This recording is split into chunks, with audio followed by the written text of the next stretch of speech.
Monsieur Ndiaye Slimane, c'est ça.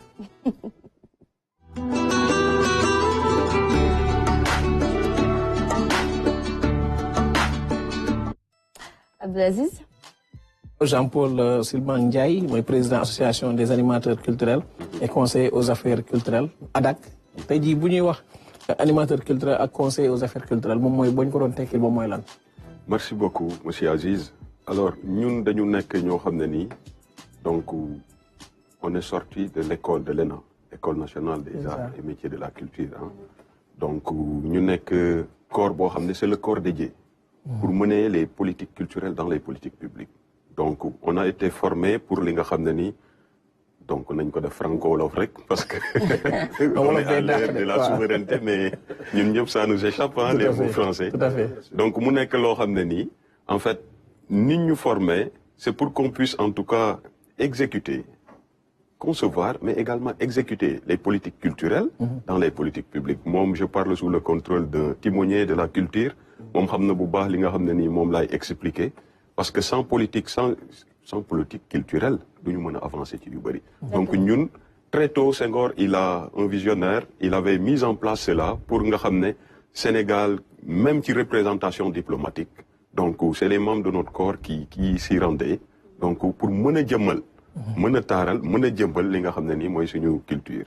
Donc loolu mooy le corps hein, des animateurs et des conseillers aux affaires culturelles. Les conseillers aux affaires culturelles étaient formés ou sont formés encore hein. Bien vrai que ci at yii di ñëw bu neexee suñu borom Sénégal ñun dinañ commencer di former suñu bopp ay conseillers aux affaires culturelles. Donc loolu moo ngi ci perspective yi di saluer efforts yi nga xam ne moom la les nouvelles autorités nekk di def ci loolu noonu ñoom crack de Lomé lañ doon former et tantôt on a parlé de qu'on a de la matière. loolu nekkul slogan rek c'est une réalité. On a la matière am nañ ressources humaines nécessaires bi pour mën a former ñii nga xam ne nii ñoo war a dérouler les politiques culturelles ou dans les politiques publiques c'est très important. Tout à fait alors bu ñu ñëwee ngeen war a amal li nga xam ne moo jëm ci li ñu tudd rencontre de l'expertise culturelle te taxaw seetlu bi lan la da ngeen toog nii fi ne nii il faut ñu gën a jëm culture bi gën ko may doole ñi nga xam ne ñoom la seen xam-xam màcc jëm ci mbir mi ñu woo leen ñoom ñëpp ñu toog waxtaan gën a yëkkati culture bi. Effectivement, Aziz, ce pays ne sera que ce que nous en ferons. Donc, man loolu laa tàmm di wax samay collègues. Ne leen ce pays, cette nation, elle est au-dessus de nous tous. Moom moo ñu mag, moo ñu tiim, moo ñu téye. Ah, ñun moom la ñuy bàkkoo, moom la ñuy ndamoo. Mais ce qui donne du relief à cette nation, mooy notre culture. Parce que on peut se rassasier de tout en dehors de sa culture. Moom rek la ñu am. Et il faudrait qu'on comprenne une chose. Moo di que ne suñu njiitu réew yi loolu il faut que ñu xam quoi. C'est un diagnostic psychologique extrême la ñu jógee ñëw ci beneen extrême dañu jógee ci lu metti lu rude lu intense ñu dugg ci ay prisons et autres mais amul sax benn temps de latence ñu mën a tane et autres ñu ñëwaat ñu dugg ci li nga xam ne nii boobu doo sax nelaw mooy diriger état mais ñooñu il faudrait ñi nga xam ne nii dañ leen a tàggatoon ci li nga xam ne nii mooy ñu mën leen a accompagner mais ñun on fait comme le colibri notre part dans le secteur culturel on fait notre part donc looloo tax ñu taxawal jëmmal li nga xam ne mooy ces rencontres de l'expertise culturelle di ci convier et des profs d'université mais également des sages du secteur de la culture loolu noonu day tax après ñu def ay taxaw seetlu xool lan moo feebar ci suñu secteur culturel lan mooy jàngoro ji lan mooy saafara gi et après ñu defar document boo xam ne buñ ko tënkee on va mettre cela à la disposition de ces autorités pour les aider parce que tamit nit bu la bootee doo ñaan mu daanoo njaaxaanaay bu yenoo it sa ndaa doo ñaan mu daadee fakastalu donc il ne faut pas dire que non impliqué wuñu ma mais il faut faire quelque chose être une force de proposition parce que comme je l'ai dit à l'entame de mon propos cette nation est plus grande que nous et ce qui est inscrit ci li nga xam ne mooy suñu constitution moo di que ne c'est la culture qui est le ciment de la nation. Il faudrait loolu ñu wane ko quoi ñu matérialiser ko. donc looloo indi li nga xam ne nii mooy les rencontres de l'expertise. alors sànq yaa ñi tudd ci sa ay kaddu jafe-jafe yoo nga xamante ne fu mu sooxee en tout cas ci wàllum caada ak cosaan tey jii soo doon def diagnostic lan nga ñu mën a wax en quelques mots. waaw réew mi nag moom suñu secteur bi disons que comme yaramu màgget la rek donc il faudrait ñi ñu war a impliqué ñu impliqué leen loolu am na solo benn point la dañuy def taxaw seetlu ci loolu donc ressources humaines bi war dañ koy teg fi mu waree gis nañ ne corps d'armée mënoo koo former nga jëlaat civil teg ci kaw daal c'est très important donc damay liyaar rek ci wax ji mënoo former ñoo xam ne nii ils sont des animateurs et conseillers aux affaires dédiés le corps dédié nga bëgg a jël ñeneen teg ci kaw et autres donc gis nañ récemment li nga xam ne nii ça défère la chronique suñu ministère en tout cas moo di que ne dañoo nommer des directeurs régionaux quoi ci 14 régions yi mais on a privilégié benn corps parce que segment bi 3 corps la quoi dañoo privilégié benn corps ñun bañuñu mais au moins mënoon nañ ñu impliqué. 3 corps yi mooy yan. Jeunesse, sport, culture la donc il y a les inspecteurs de la jeunesse et des sports mais également il y a nous animateurs conseillers aux affaires culturelles. Les directeurs représentent les 3 secteurs. Voilà les directeurs régionaux ñoom benn corps bi rek la ñu jógee les inspecteurs des sports. Des sports. Donc ça nous a préoccupé à telle enseigne que récemment on a été reçu par l'autorité waxtaan nañ ci expliqué nañ donc gis nañ ne quand même c'est quelque chose qu'il faudra en tout cas corriger étant donné que c'est des intérims il faudra corriger mais it lépp lu ñuy def comme que ñun force de proposer la solution lañ nañ ñu impliqué quoi nañ ñu impliqué d'autant plus que ñun ñoo nekk ci centre yi les acteurs les artistes que nous voyons gis nañ ne saay soo demee fenn muy artistes yi muy regretté Seydina Insa bi nga gis ñoom ñëpp am na animateur wala conseiller bu nekkoon ci wet parce que nit day ñëw par exemple fekk la ci centre culturel régionaux bi wala mu fekk la ministère ne la man j'ai un projet d'idée mais mënuma koo tabax yow yaa koy tabaxal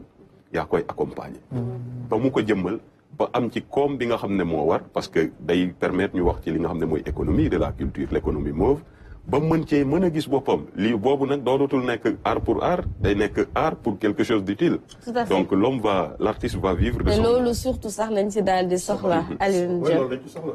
defe naa même décaissement yi am jamono yi. muy FOPICA muy direction des arts. mettre nañu l'accent ci loolu formation résidence mais itam mu jur koom ñuy rafetlu vraiment. li nga xam ne ministère bi def na ko décaissé pour ay beaucoup de projets vraiment beaucoup de projets yoo xam ne financé nañ leen direction des arts def fii FOPICA def fii gars yi dinañ jot seen xaalis pour liggéey vraiment on s'en réjouit ku jàppale acteurs culturels rek la ñu bëgg li Jo Wakaam waxoon Aline ku natt wax ko ku nattul bu ko tudd mais bu ci xuloo voilà ku natt rek wax ko ci kaw waaw man bëggoon naa xam seen association bi lim bi ñi ci nekk nu mu toll acteurs culturels yi nga xam ne ñoo ci engagé wu ak est-ce que ñoom ñëpp ci public bi la ñu nekk di liggéey wala am na ñu ciy liggéey aussi dans le secteur privé. Merci pour cette question waaw il faut dire que ñu bëri ñi ci gën a bëri lim bi ci gën a bëri ci culture bi la ñu nekk maanaam ci ministère bi la ñuy liggéey et il faut dire également que am nañ ay collègues yu nekk dans le corps diplomatique à l'affaires étrangères parce que tantôt ci sama début propos yi maa ngi koy expliquer donc représentation diplomatique dañ jot ci ne les attachés culturels et autres donc ñun ñoo doon am nañ ay collègues yoo xam ne ils sont dans l'enseignement et absence le dommage il faut le dire mooy ne dafa am benn loo boo xam ne ils ont été formés ñoo ngi toog di xaar leur insertion dans la fonction publique ndéem loolu ñëwagul et autres ñuy taaxirlu mais ñu bëri ñoo ngi commencé te loolu baaxul ci réew nga commencé manquer confiance ci li nga xam ne voilà moom moo la taxoon dugg ci benn mbir ci benn kii parce que ku nekk fii ñun mënoon nañ def yeneen liggéey am nañ yeneen i diplôme et master feneen ak feneen mais on a opté de travailler de contribuer au rayonnement de la culture donc mu am loo xam ne nii moo ngi xew moo di que ni ñu bëri ñoo ngi génn ci suñu corps di dem di enseigner ji di defi yeneen et autres mais bon faut dire que foofu noonu ñu nekk étant donné que c'est la fibre culturelle qui les habite dinañ def li nga xam ne mooy transmission bi mais pourtant Sénégal bëri na ay infrastructures culturelles est-ce que yéen ci gestion infrastructure yooyu impliqué nañ leen si effectivement boo xoolee li nga xam ne nii mooy en tout cas infrastructure ou les monuments et sites historiques yi nga xam ne ñoo gën a mag ñi nekk ci bopp bi les têtes de pont c'est les membres de notre corporation parce que c'est le corps dédié boo xoolee muy monument de la Renaissance suñu place souvenir suñu collègue moo fa nekk elle est conseillère aux affaires culturelles et liggéeyam gis nañ ne ñoo ngi koy rafetlu parce que moom moo ngi def lépp pour ramener à l'histoire les figures historiques donc mu nekk loo xam ne ni dañ ko ciy remercier madame Diouf Ngakaan Ñing ay direction des arts. Hein? Hier, on a vu que c'est un doyen qui revient aux affaires, Hugues Diaz. Donc, montrer que ñun suñu expertise, moom il a fait l'OFNAC, hein. Il a fait l'OFNAC. Donc, OFNAC, c'est un conseiller aux affaires culturelles. Donc, c'est une vision holistique, la fa quoi. Là, il revient aux affaires, il revient au ministère. Le pour spécialiser ou ci domaine bonne formation ngay suivre ak ban école animation, école des arts ngay génné. Voilà. Parce que 3 ans, rude formation ngay def, 3 ans yo xamné ni management culturel, coopération culturelle, animation, rude quoi, intense lolu ngay jang quoi. Parce que nous, il faut le dire, c'est un corps bo xamné ni nous sommes très polyvalents. Donc, on fait le travail administratif, mais en dehors du travail administratif, dañuy def li nga xamné moy animation le plus clair de notre temps. Nit ñi dañuy liggéey ñu wacc 8h 17h, mais après ñun on reste, on anime, on donne vie à la société et on apaise les âmes à travers notre métier. Donc mu nekk lo xamné ni ku ne amul solo wala di ko xawa sofantal da fekk ne rek xamoko. Le métier nourrit son homme. Ou plus ou moins. Plus ou moins, plus ou moins. Bon, faut dire qu'il y a des efforts à faire. Parce que c'est un corps dédié, mais bon, on est logé au même bureau à la fonction publique que les corps des enseignants. Mais c'est le seul corps, bien hamneni. Néna dañuy liggéey de 8h à 17h, wacc liggéey des fois de 2h du matin, mom xamna limay wax. Mais amuñu indemnité. Amuñu indemnité pour nga xawa suxaliku dal fokk yow sa expertise nga ci daal di yëngu nga koy monnayer pour mën cee gis sa bopp. Donc bu dee xaalis sincèrement soxla nañ en tout cas état bi accompagner xoolaat mbir yi nga xam ne li ñëpp bokk ñëpp jot ci indemnité yeeg prime yeeg lépp quoi ñëpp jot ci. Bu boobaa li nga xam ne nii mooy retrait bi parce que il faut le dire ñu bëri ñoo ngi génn mais bu leen leeree na ñoom vocation bi ak amour bi ñu am pour def liggéey bi dinañ ca gisit li nga xam ne nii moo koom walaay dinañ toog waaw. Mais musique bi ak cinéma bi bon quand je dis cinéma maa ngi xalaat série yi temps yi gis nañ ne développé na trop Sénégal est-ce que yéen loolu amul ay njeexital yu mu am ci seen corporation bi wala.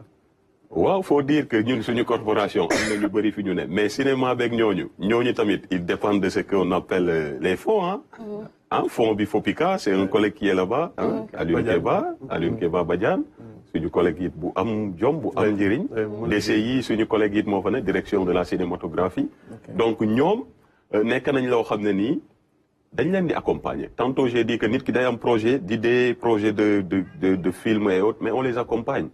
Il faudrait également que maison de production yi nga xam ne nii it am nañ doole il faut le dire ñuy gën a di ñu bàyyi xel wala di ñu consulter pour li nga xam ne nii mooy contenu bi parce que ñun suñu rôle nekkul contenu rek pour def contenu mais un contenu humanisant. Il faut le dire il faut que le contenu soit humanisant pour qu'on puisse bâtir mais la génération de demain mais une génération solide mais très polie quoi. C'est important. ci journée bi ci def journée mondiale de l'Afrique. moom ngeen da ngeen koy. Par anticipation. Étant donné que journée mondiale de l'Afrique c'est un excellent prétexte. moom 25 mai 63 la woon ba léegi dañ koy célébrer un peu partout. donc ñun nag ñu pousse date bi def ko le 24 parce que le 25 ku nekk ci institution bi ngay liggéey service bi et autres naturellement dinañ ko célébrer quoi.